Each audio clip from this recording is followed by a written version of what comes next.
We're sitting with Jodie Goldsworthy from Beechworth Honey this time around for the journey. Thank you for allowing us to take a nice drive out on what's been a sunny day to Beechworth so far and find out a little bit more about not just you, but I guess what you do each day. So let's go back to the start. We usually look at the ties to the local area. Have you grown up around here? Yeah, so Stephen and I were both born in Beechworth and both went to school here, up to tertiary education, then went away for that and came back essentially. So absolutely, DNA and family is very well established in Beechworth. My family arrived here really as part of the gold rush, and my great-grandfather was a gold miner. Didn't find any gold and turned his passion to liquid gold instead of solid gold. In terms of honey, I'm guessing. That's right. All right, so let's talk a little bit about your passion with honey, because multiple generation sort of interest and trade, isn't it? It is, yeah. It really does help to have grown up amongst the bees as I did as a small child. I think, always was fascinated by bees and the work that they do, and probably it's built a really deep understanding of the crucial role that bees play. So, bees, everybody thinks of honey when they think of bees, but actually honey is just, insignificant really compared to the role that they play in pollinating 2/3 of Australia's agricultural production. Yeah, so it's the sweet byproduct of their actual important role. It's absolutely the sweet byproduct. And I guess, over the years our business has become as much about making sure that we have a healthy and viable bee and beekeeping population and industry as it is about honey, because sadly we could do without honey, even though it wouldn't be that fabulous, but we certainly couldn't do without bees. And recognising that and sort of, I guess, deeply understanding some of the issues that affect the industry sort of sends you off on a bit of a tangent that is not always about putting honey in jars. Yeah, you touched on there about the impact on the industry. I suppose your industry's only come into the news in the last year or so, where they're talking about the authenticity of different honey manufacturers. It was still something I think I read over the weekend, where one of the particular Australian companies was having to prove that it is actual honey. What has that sort of done to your industry? But I guess with the message of how important bees are, has that diluted it or made it clearer to people that they're important? Look, never before has there been the level of public interest in bees. I mean, it's a fantastic kind of time. We've spent, the last 15 to 20 years trying to showcase to people just how important bees are, and certainly our, sites in Beechworth play a really large role in that. And I think the public are becoming more attuned to the many issues that affect bees and beekeeping and the viability of beekeeping. And one of those happens to be the low-priced honey that keeps getting churned out from places like China that is called honey but may or may not be. And so, that's an issue that basically underpins it. It creates a market situation where the market is essentially dysfunctional, because the normal supply and demand doesn't work when you've got, a product that's actually not honey, filling a huge volume across the world market.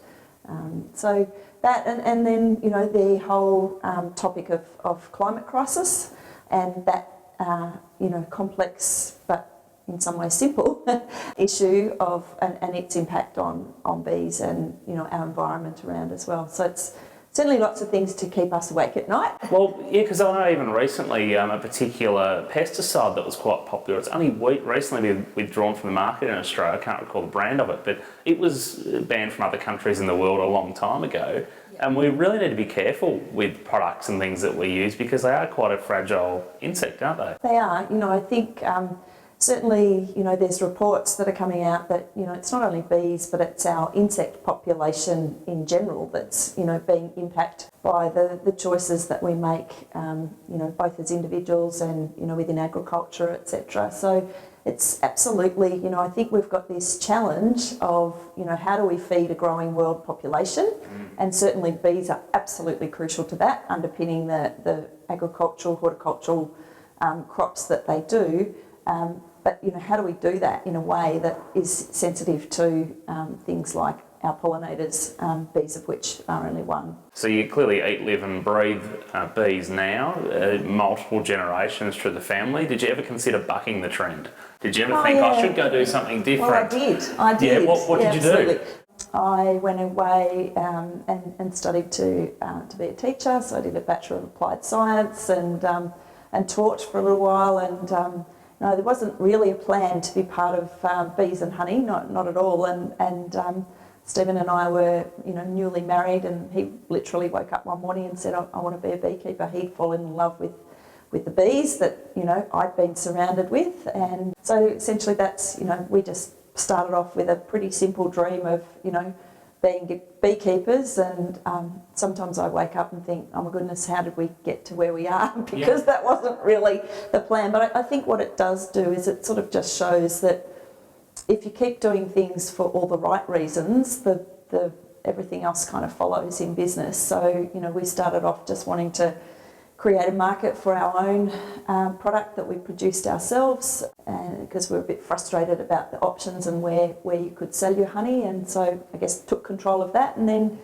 grew and built from there, from the perspective of, we feel that we make a positive difference to other beekeeping families because of the way we've approached that. Pretty simple philosophy. We just treat people like we'd like to be treated ourselves, and I think that has, both from a customer perspective and a beekeeper perspective, has just created a business or a model that, if you take care of those things, the rest takes care of itself, essentially. All the honey and all the product that you have now, I'm guessing from what you just said, you've obviously got multiple beekeepers that work to supply. I remember it's a few years ago now, might be 6 or 7 years ago, Beechworth Honey, bang on prime television, right there in front of a world of MasterChef followers. Yep. Your product was there. Yep. Have you grown further from that point? Has that been just absolutely. one sort of step in that sort of... In that journey, yeah. Look, our brand is now,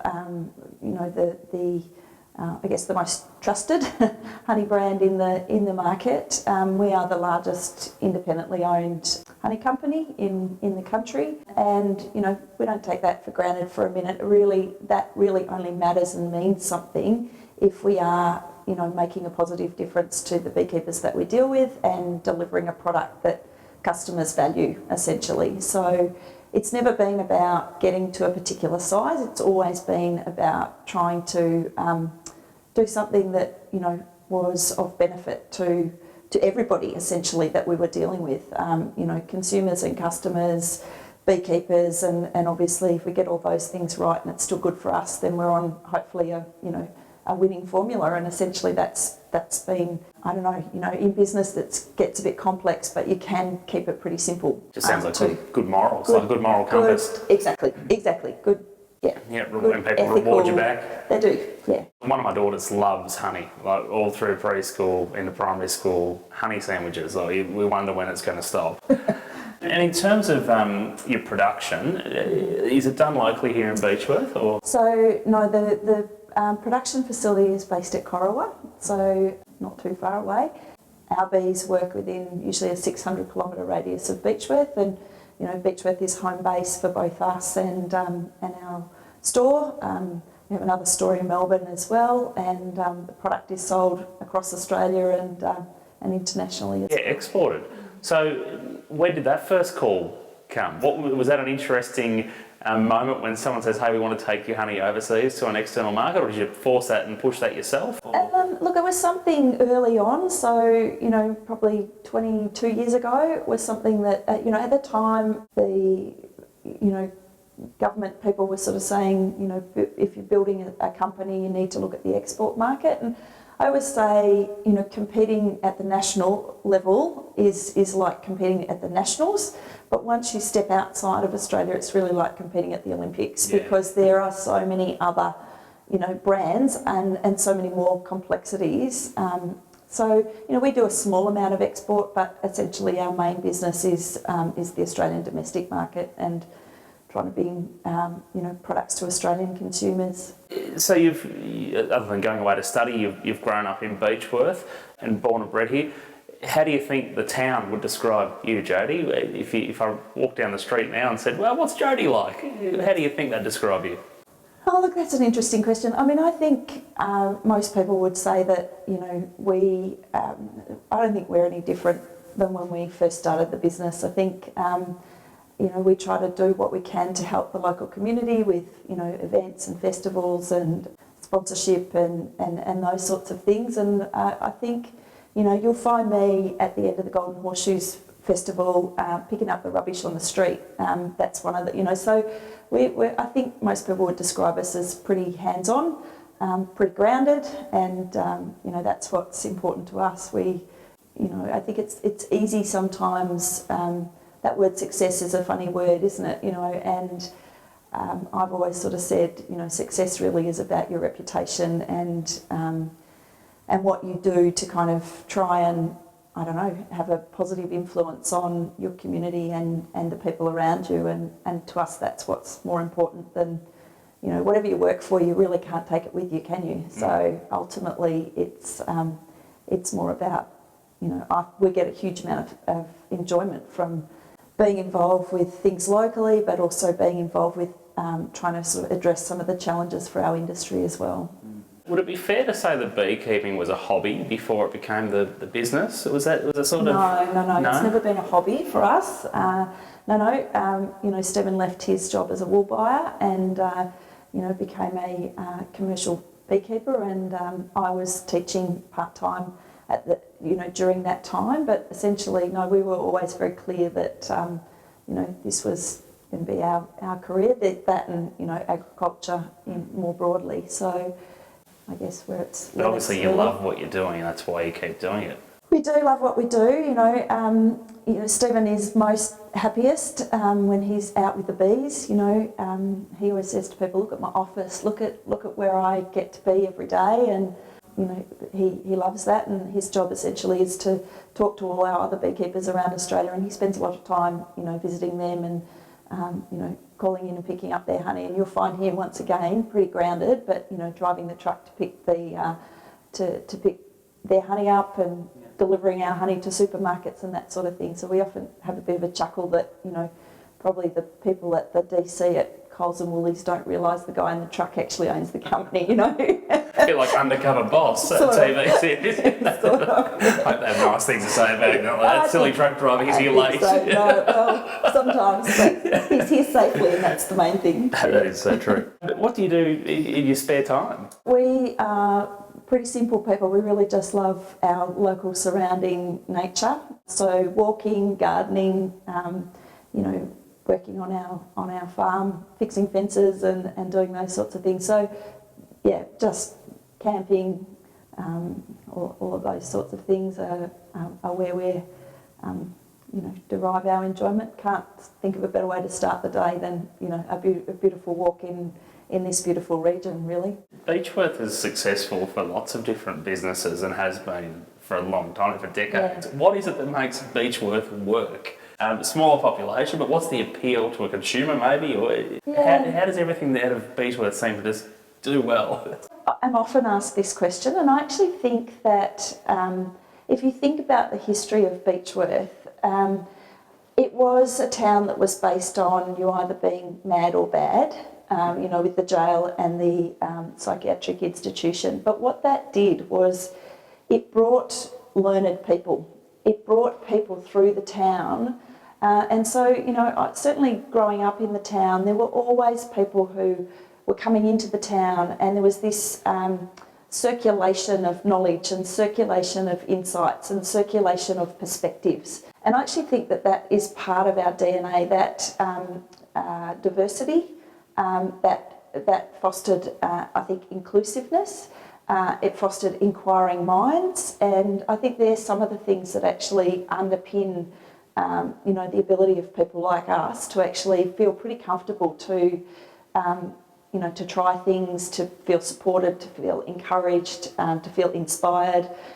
So I think that's for me probably what forms the DNA of the community of Beechworth, and then complement that with, you know, the beautiful architecture, the beautiful nature, geography, and really I think, you know, that's a pretty special thing. We've travelled all around the world, and, ultimately every time you come home and say, wow, there is no better place than, northeast Victoria and Beechworth. We wouldn't swap it for anywhere. And that's a pretty big call. And I think the more people travel, the more people realise that. Well, it's interesting you say that because it's sort of been the common theme on this journey series as I speak to all these different people that all have different stories to tell. A lot of them have done a lot of travel. Yep. And they're still proud to, whether it be Beechworth or whether it be somewhere north of the border.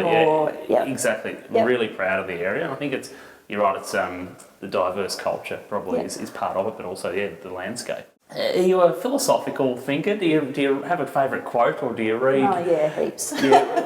Every quote a day, just about. Yeah, okay. What are some of your favourites? I think it's funny, probably in business, often there's times where you really get, snowed under and bogged down by whatever the challenge or the issue is of the day. And so I've over the years, those sort of little inspirational quotes and books have for me been something that's really been helpful in kind of being able to see a way forward, see an opportunity to find a solution to something that's challenging. So one of my favourite ones is, the only way to discover the possible is to go beyond it into the impossible. And that feels like that encapsulates for us within Beechworth Honey, the journey that we've been on. I would say to our team, we have to perform in an environment where, ultimately we don't have the resources of a multinational, and yet Coles and Woolies, don't give us any credit for that. We have to deliver, we have to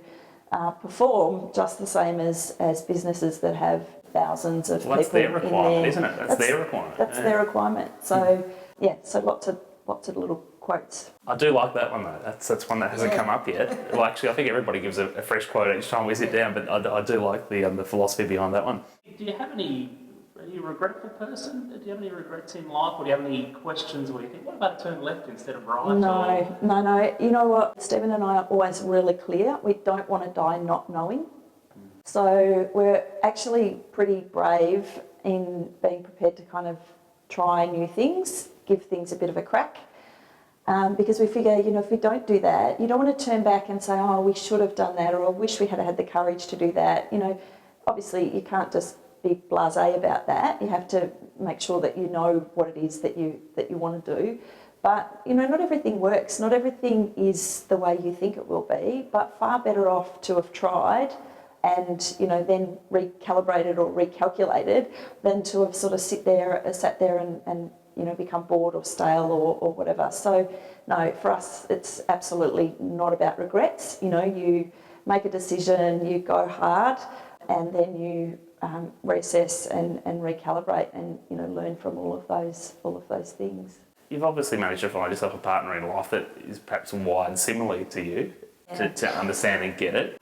That's one of the other things that I think has been a huge advantage to us and our business. I mean, Stephen and I, in many ways, are complete opposites and have vastly different views about different things.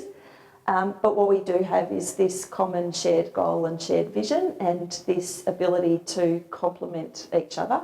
And, that's just been an absolute joy to do that, with the greatest love of your life and your soulmate. And, I know that a lot of people find it challenging kind of working with their partner, but for us it's been, it has its moments. You can tend to find it hard to sort of switch off. You can all of a sudden get back into business at 11 o'clock on a Sunday night when really you should be switched off. No, for us it's been great, and it's really been about that shared vision and shared view and the ability to kind of robustly thrash stuff out and see each other's perspectives. And I think it comes back to that diversity again, complement each other. And usually, the decision that we make jointly is a far better decision than if I had have made it by myself or Stephen had have made it by himself. And then add to that, this amazing team that we've been able to build around ourselves with skills and knowledge that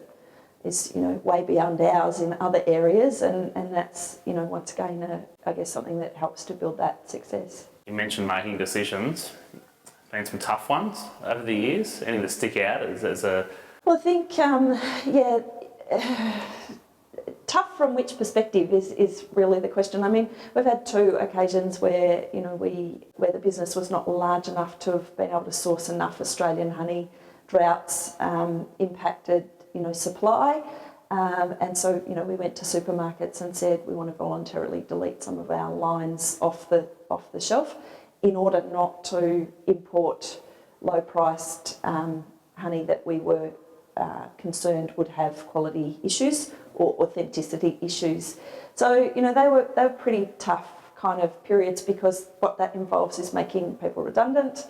It involves, winding back a business in a way that, most businesses don't do that. Most businesses, and certainly all our competitors, chose to kind of turn a blind eye to the risks and keep the financial aspect, in the right direction. So, they at the time were, we always believed they were absolutely the right decision, but by making the right decision, that sometimes creates things that you have to deal with, and you have to then deal with them in the best way, the best way possible. So, what probably at the time seemed like, oh my goodness, how are we going to manage this, probably has turned out to be one of the best decisions that we could have ever made. Sometimes you just don't see that at the time. You kind of got to back your gut feeling and back what you know is right. But, it was probably pretty unconventional. We had the supermarket say to us, wow, you guys are crazy. Everyone just imports product if they don't have enough. Are you some crazy, patriotic Australians that think you're going to change the world? Well, we have essentially, through the decisions that we've made it a whole lot better for our beekeepers, and the things we feared did actually come true, and I think out of that people went, wow, actually they know what they're on about. Well, you'd hope that everybody was a crazy support Australian. Yeah. We don't have enough of that, do we? No, we don't. No. What's the best thing that's ever happened to you, Jodie? Crikey, the best thing that ever happens to you is, I guess, having the privilege of being a mum and, having a wonderful family to be around and support you and, be a part of. I mean, essentially, what trumps that really? I mean, I think it's about keeping everything in perspective, isn't it? From a business perspective, I think the thing that we're most proudest of is really that ability to, have beekeepers pretty happy with where they've, selling their honey, and pretty happy with the role that we're playing, I guess, as a leader within the industry, and feel like they're a part of that, essentially. You mentioned kids. Are they interested in bees? Have they started to tap into your knowledge? Have they listened to everything you've told them over the years? Well, we've certainly always tried to make sure that they, had the opportunity of education. I think that's the best thing that any parent can give their children is, a value of education and an expectation that, life is about lifelong learning. I say to them, and you could ask them, they roll their eyes and shake their head. I've said to them since they were 5, I don't care what you do. I don't care if you're garbage collectors, but what I want you to do is, if you are garbage collectors, I want you to love it, and I want you to be really good garbage collectors. And that means no disrespect to any job. Ultimately, I think all of us, if we use those principles in life, the world would be a better place for it. So despite me, coaching them to do all sorts of things and making sure that they saw there were many options in addition to bees and beekeeping and the world of honey, as we sit today, our oldest son is a beekeeper, and our daughter is in the States, doing a university placement with bee researchers, and our youngest is still finishing school. But who knows? I mean, ultimately, the biggest thing is, you want to rear kids that contribute to their community and that love doing what they're doing. So it's up to them. Well, it sounds like your business, your personal moral compass seems to be the right direction, so I'm sure they'll all be successful in, as you said, whatever they choose to do. Did you always plan to be where you are now? I mean, you mentioned that you went to become a teacher. What did you want to be as a kid when, Well, look, I didn't, like most kids, didn't really know. I mean, always knew that I loved farming and agriculture and all of those sorts of things. So, no, I don't think you do. And I mean, I think, who knows what will be tomorrow, and who knows what will be, in 10 years' time. I mean, ultimately I think you've got to do what makes you happy, and what, ticks the boxes for you. And for us, that's about, trying to make a positive difference. Is there anything that you can share with us that people might not know, maybe a goal, or what's next for you? Is there something you're edging towards? Not so much. I mean, I think probably a lot of people wouldn't really realise that the extensive amount of time that we sort of spend in trying to sort of, I guess, reposition not only the Australian beekeeping industry but the global beekeeping industry to be a more sustainable long-term industry. Just absolutely, probably became aware back, in around 2009 to 2011 that we actually really understood that link between bees and food security, like possibly, our perspectives were so unique and different from probably many, if not every other Australian, and that brought with it, I guess, a bit of an obligation to sort of do what we could. And so, being involved and had the privilege to be involved in a lot of boards, and I'm now sitting on the International Federation of Beekeeping Associations, APRIMONDIA, the board of that, and that's an incredible privilege to be actually tackling the issues that affect the long-term viability of bees and beekeeping, and the link to that with food security, and being amongst, I guess, the global leaders and thinkers in that topic. And so that's something that, is hugely motivating to, to keep up that work. And I think, my job will never be done, even if, there's, my job is no longer putting the honey in a jar like it might have been 20 years ago. There are other people that, that can play different roles, which has enabled us to sort of, play more of that leadership kind of role. Do you think the message is being heard by governments around the world, like at that global level? No, not enough. No, I'm. If you ask my husband, I'm never happy with with the status quo. So that's a good thing. I think it's a good thing that I'm never happy, because what it means is you keep pushing. I think policymakers all around the world don't have really enough of a clue as to how important bees are. And testimony to that is the fact that, in Australia we don't even have an apiculture policy. And you might say, well, why do you need an apiculture policy? I think, the strategic importance of this industry is so great that, I'd like to think that we had some sort of policy direction and idea for the industry that underpins 2/3 of our food production in this country, and we don't. There's no protection there, is there? There's not enough thinking about it, is there? Bit of fun. Who would play you in a movie about your life, do you think? Who would you like to see lead role? You'd actually have to ask my husband about this, because I'm not a big movie watcher, I'm not a big television watcher, and I usually can watch a movie and go, who is that actor or actress? So, look, I don't know. No, really, I couldn't even begin to sort of think of someone, comical or stupid, probably. What about the soundtrack of that movie? Is there particular songs that motivate you, or artists that you probably similar, you probably don't? Probably similar, exactly. Yeah. Your focus is the bees. The focus tends to be, that, or kind of clearing your mind out in the environment.